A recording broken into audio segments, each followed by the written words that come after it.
up, y'all? This is Mike D, Mr. Double Down on You, with another episode of Black Fathers Now. Now, dig this, fellas. We're going to have a really interesting conversation today. And I'm going to be very transparent about something that I went through very, very recently. And the title of this episode is To Snip or Not to Snip? That is the question. So you probably know what I'm talking about. To snip or not to snip? That is the question. So, it's interesting. As a married man, as a father of two, as a brother in his early 40s, there literally comes a time when you think about, from a birth control perspective in your relationship, when is that moment in which y'all are completely done? And once you've made that decision, what are the measures that are going to be taken to just about ensure? And I say just about ensure because nothing is 100% guaranteed, right? But just about ensure the fact that you are really done. Not just done, but done. And there are a few different methods out there to ensure that you are done. And one of those methods is for us, dudes, brothers, men, husbands, to get snipped. Yeah, I know. It kind of makes you cringe even to think about it, right? And but it's an interesting conversation that we're going to have today. And before we get started, I have to say, I'm not a doctor. I don't play one on TV. So anything that I'm talking about now is based off of my personal experience, my personal perspectives. I'm not encouraging you to go this route, nor am I discouraging you. I'm just purely giving information so that maybe this will help you to see things from different angles, to have those conversations with your wife, with your spouse, have those conversations then with your doctors, and figure out, what works best for you. But again, I'm not a doctor, nor do I play one on TV. So this is not medical advice. This is just my story. And I just felt the need to share. So to snip or not to snip, that is the question. And the answer in my world is that we chose to snip. So very recently, at the recording of this is like less than a week ago, last Thursday morning, I went in and had a vasectomy. Yep. Mike D is done, like completely done. Chose to have a vasectomy. And there are a couple of different reasons behind my choice to do so. And my wife and I's choice for me to do so, but it's my choice. She didn't tell me to go do it. I actually initiated the conversation, and we thought about it, we prayed about it, and we're like, you know what, this is probably the best method or the best route for us to take. But this is something that's been thought about for a while. We think about the fact that we have two beautiful, healthy kids, a boy and a girl. We're at a place in which we're comfortable with the number of kids that we have. And we really are not, we don't feel that we're not in a place in which we want to have more, right? Biological kids. Now, whether we adopt some later or mentor and all of that, that's a different story. But as far as biological kids, we're done.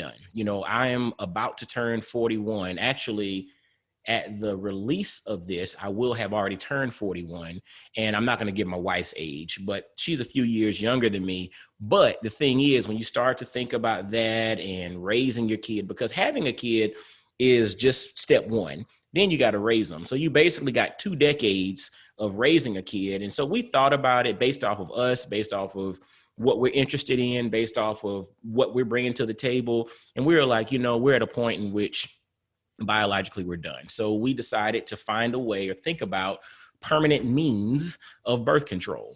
And really at this stage of the game for us, there were 2 options. It was my wife getting her tubes tied or me having a vasectomy. And truthfully, she's already popped out 2 babies. I'm like, it's on me now. So I'm the one that needs to kind of make a move, right? I need to go bust a move. And so to that point, that was the decision.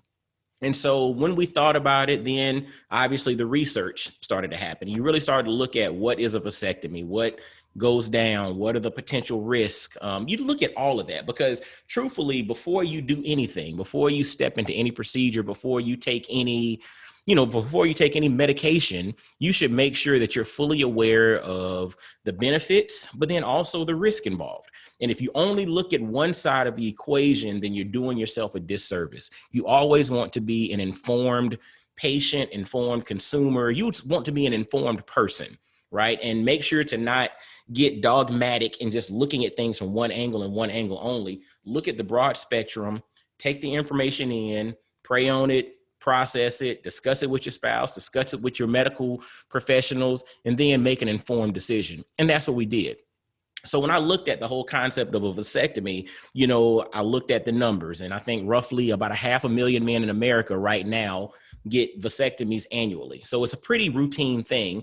And also when I've talked to contemporaries and, other men, other brothers, and I, just kind of bring it up, it's a very common conversation. And more often than not, if they've not had one, the conversation has come up in their household on whether or not they're going to consider it.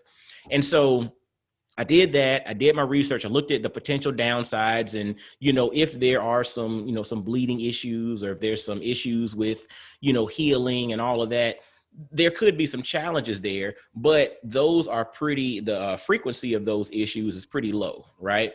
And also, again, like I mentioned earlier, there's no birth control that's like 100% aside from just not getting down. But real talk, I'm a married man. We gonna get down, okay? But the reality is everything's not 100%. So even a vasectomy. So there are instances in which you can have a vasectomy and for some way, shape, or form, the thing reattaches and you're still fertile, right? So you have to understand that. So that's another risk involved. But then the benefit is if everything goes well and once the healing process happens, you don't have issues getting it up because, obviously that's step one. We're like, hey, does that impact anything in regards to getting it up? Because if it does, we're going to have to find something else, right? That's, that was a major concern. But the reality is you're not impacted on getting it up. And because the procedure literally disconnects or cuts the vas deferens, all you're doing is basically cutting the tube in which the sperm travels through, but everything else stays intact. So I looked at the benefit. That's minimal. I also looked at the benefit of this is a very routine and short procedure. This is not something you got to get put to sleep for. And then we weighed it out and we were like, this is probably the right way to go. So once I did my research, once my wife and I talked about it and we came to the conclusion that this is the direction that we want to head in, I then went and spoke to my primary care physician.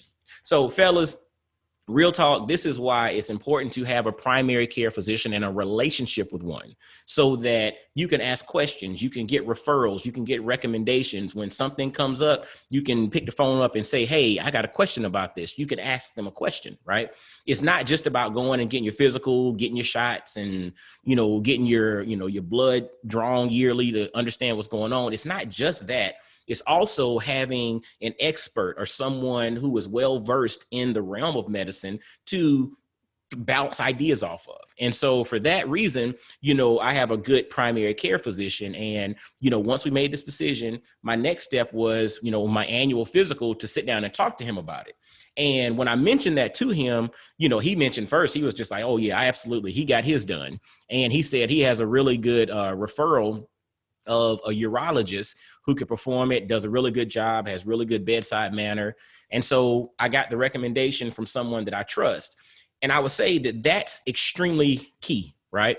When you're doing anything, this isn't something that you want to just go through the yellow pages or just kind of Google on, your phone, who does vasectomies in your area and just kind of point and shoot. You want to get a recommendation of someone who has some history there, right? Who's done a good job and has very good rapport, with patients. And then also other medical professionals recommend and recognize that person. So that's the route that I took.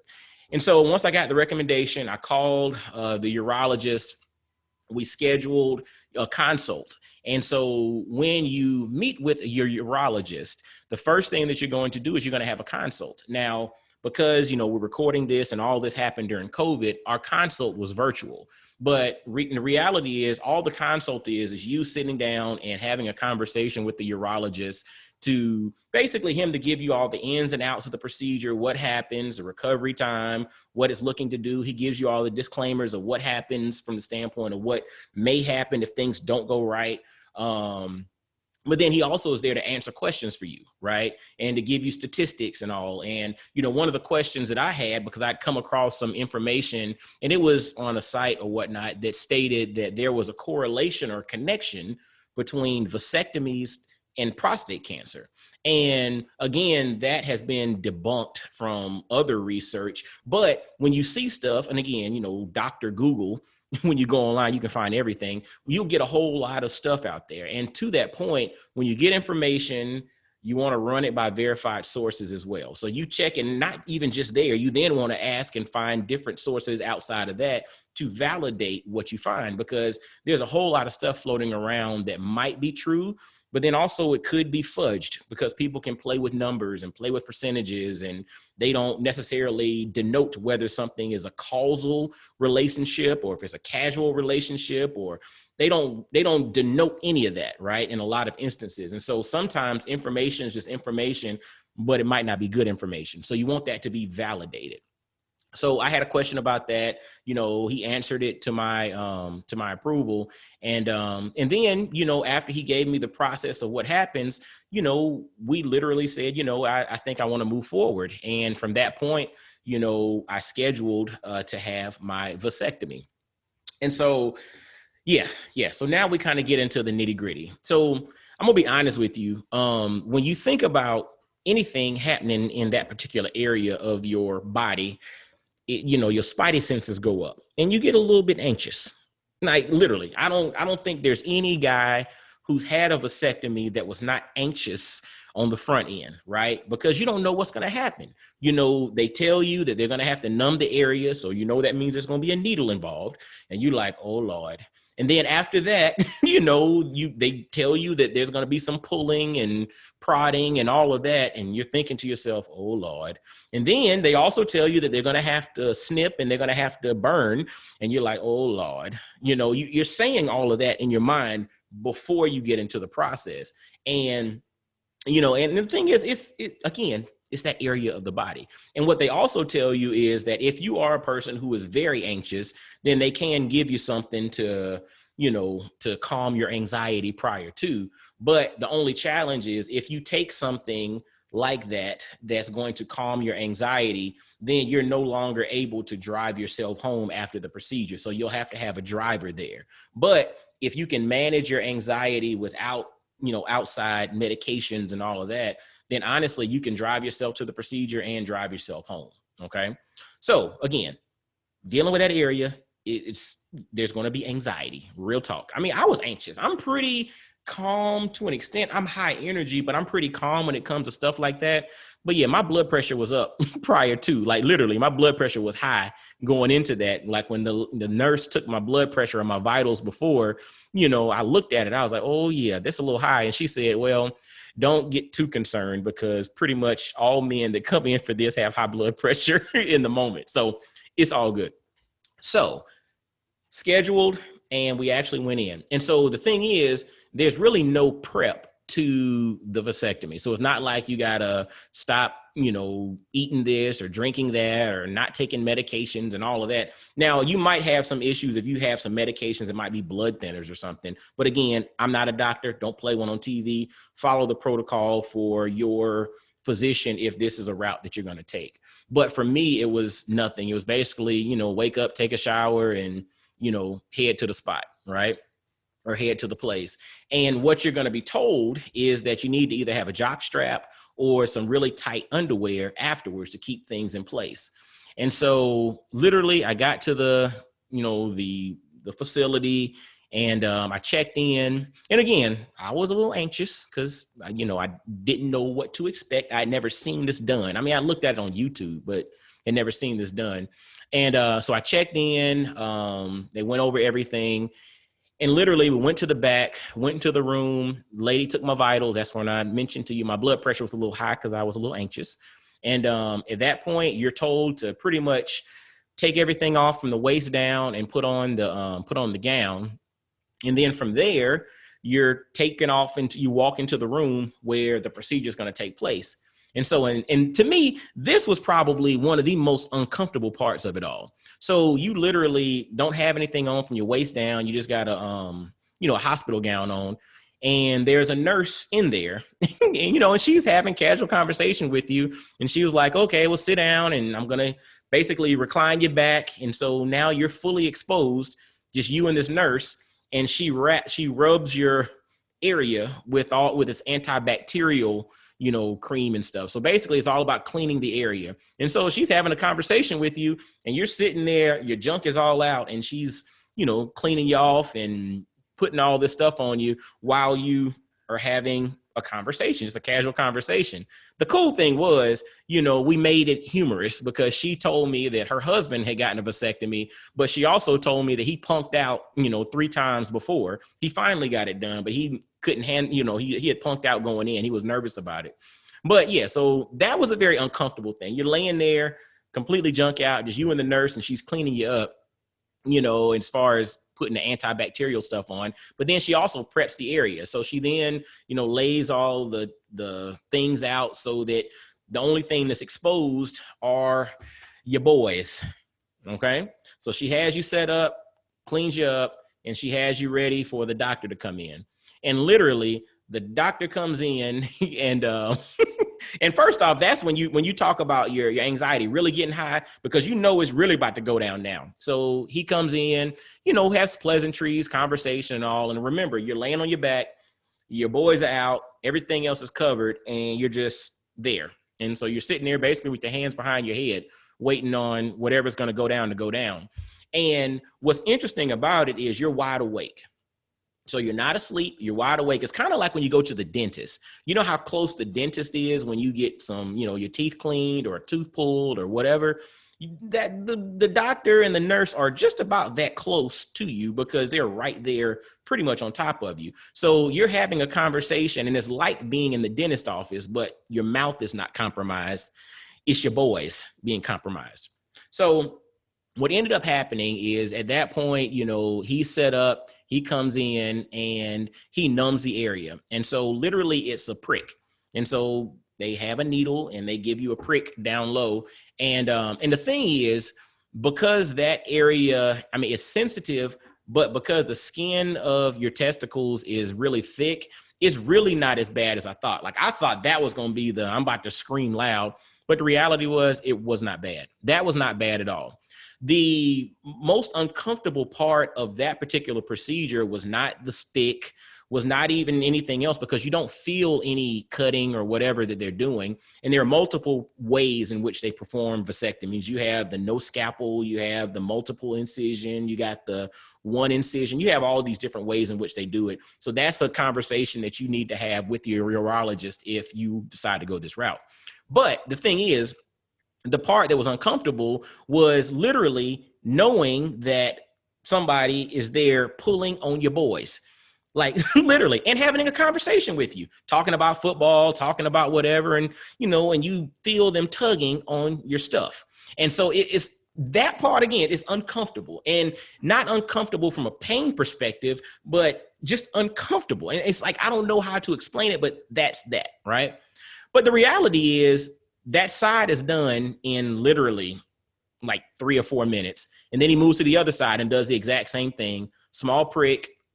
And then, there's a little tug in, and they pull out the vas deferens, they snip it, they burn the ends, put it back in, and literally you're done. Like the total procedure took 10 minutes from the time I walked in and the nurse cleaned me up to the time that I was walking out and she was pointing me back to the room to put my pants back on and let me know where checkout was.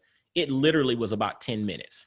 And getting a tooth pulled takes longer. Getting a tooth pulled feels more involved than getting a vasectomy. And so for me, that was kind of a surprising thing. And so they gave me an ice pack. They told me, hey, take ibuprofen 3 times a day for a couple of days. Take it easy for a couple of days with your feet up. wear either a jock strap or some really tight underwear for a few days to make sure things aren't bouncing around, and literally just keep an ice pack on your stuff for a while, for a few days, and and everything kind of works its way out. And so to that point, I drove myself home. I walked out like nothing happened, and I had an ice pack down in my drawers when I was driving home. But literally, I had an ice pack down in my pants and drove home, and literally just kind of chilled out for a couple of days. Didn't do too much heavy lifting around the house for a few days. But literally, that was on Thursday morning. By Sunday morning, it was kind of okay, right? And then Monday, and then I'm recording this on a Tuesday, things feel just about back to normal. Now, what I'll say is my assumptions were this. I had assumptions that it was going to be like really excruciating, stinging pain in the recovery process. Like after you have a surgery or you get something cut, or even like when you have mouth surgery, a lot of times what happens is you have like really intense stinging pain, right? With this, I never had any stinging, intense pain. I did the ibuprofen for like one day, but then after that, I didn't need ibuprofen anymore. And it was just ice a couple of times a day for the next 2 days. And after that, everything has been pretty chill. Now, again, this is Tuesday. This happened this past Thursday. I'm still wearing tight underwear so that I don't bounce around a whole lot. But the last 2 days, I've been able to exercise. So I'm big on exercise, lifting weights and doing my thing. Now, I haven't gone super, super hardcore, but I have exercised and pushed myself a little bit, and things have gone pretty well. And so to that point, I would say that the recovery is going pretty well thus far. And as far as the pain is concerned, again, I was thinking, beforehand that it was going to be this intense, sharp pain.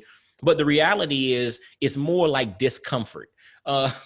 I posted this in one of the groups that I'm in on Facebook, and one of the guys said the feeling is like being kicked in the balls, right? And I was like, not quite right after getting kicked in the balls. But if you think about, and guys, y'all can relate to this, maybe when you were a kid, you can recall that time when you were 8 or 9 and it happened. But if you get kicked in the balls, like 3 days later from getting kicked in the balls, where it's kind of like this faint, slight discomfort, but it doesn't hurt. Like you can still run, you can still walk. It doesn't hurt to sit. You don't have pain, but it's like a little kind of like pressure, discomfort, a little bit. That's basically it. And that's basically been from a feeling perspective, the pain on the back end of getting a vasectomy. And again, I'm just 4 days out, because this was Thursday and I'm recording this on a Tuesday morning. So it really wasn't that bad. And so, so for me, thus far, I think it's been successful, and we'll see going forward. Now, there's something else. So once you get it done, there's another part to it. And I think this could be a benefit for the fellas, is the fact that you are not completely sterile, or you are not completely shooting blanks until you have 20 ejaculations after the vasectomy. So one of the things that the urologist gave me a high five on, he said, hey, now that you got this done, you got to get 20 times in with your wife over the short time period that's coming, so that you can get yourself completely sterile. And after that, you got to take a sample in. They test it to make sure that you have no swimmers left. And then from that point, you should be good. And so, so there's a benefit to getting this done. You might get a little more frequency, right afterwards. And that can be part of the deal if you're going to get it done. But anyway, that's a personal thing. Y'all can figure that out on your own. But again, I'm not necessarily recommending vasectomies to anybody, but I'm also not discouraging it either. Just make sure you're well informed. Make sure that you and your wife are done. And if you all decide to go down this route, make sure to definitely speak about it with your primary care physician and get recommendations of folks who have done thousands of these, because you want somebody who's basically can do these in their sleep. You don't want them to be asleep, but they have the ability to do them in their sleep because they've done them so much. So make sure you get a good recommendation. Make sure that you and your wife discuss it, that you're done. Make sure you follow the protocols afterwards and take it easy for a couple of days. And then from there, keep it moving. Also, you got to pay attention. I mean, again, I've been blessed thus far. And I hope it stays that way. I'm expecting it to stay that way, but you need to pay attention just in case something isn't right. And again, just be mindful, know your body. And when stuff isn't right, make that phone call, figure things out, and get the solution fixed. And I know when it pertains to that part of the body, you're not going to wait too long. You're going to make a call. So fellas, I hope this has been helpful. Oh, one more thing. So the vasectomy is not, this is not like this is not a procedure like a colonoscopy where it's typically covered by your insurance in regards to it being a routine procedure or a recommended procedure. This is like elective, right? So before you get started with this, also be mindful of your health insurance because, there might be a huge copay associated with it. You might have to meet a deductible, be mindful of all of that and understand that because this is an elective procedure. So cost wise, it could be costly depending on your insurance. But then on the flip side, if your insurance is, solid in that regard, it might not cost that much. And so just be mindful of that. Look at your numbers so that you don't get surprised because it is an elective procedure. But thus far, I've been pleased with it. My wife's been pleased with it. And, so I just wanted to kind of educate y'all on what I just went through. So y'all leave your thoughts on it. Again, I know that there are people who are totally against it. And I know there are people who are 100% all for it. I'd like to get your thoughts. Let me know what you think about it. And, I hope this has helped you to be more informed as you reach the stage of your life or relationship in which, y'all might consider doing some type of permanent birth control. So let me know what your thoughts are. And as always, make sure to visit blackfathersnow.com, subscribe via your favorite podcast listening app.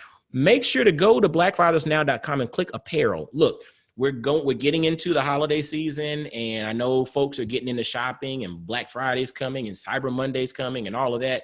Make sure to visit blackfathersnow.com and click on apparel and get some apparel from Black Family Apparel. Literally some really dope apparel that reshapes the narrative of the Black family. But then also, it helps support the production of this podcast. So continue to go through and support. I appreciate you all thus far. Share this thing out. And if it's helped you, let somebody know that this episode helped you. And if it didn't help you and you're totally against it, hey, leave me a comment. Shoot me an email, blackfathersnow@gmail.com. I'd love to hear about it. And as always, fellas, y'all be blessed, well, and wise. And I'll holler at you. Peace.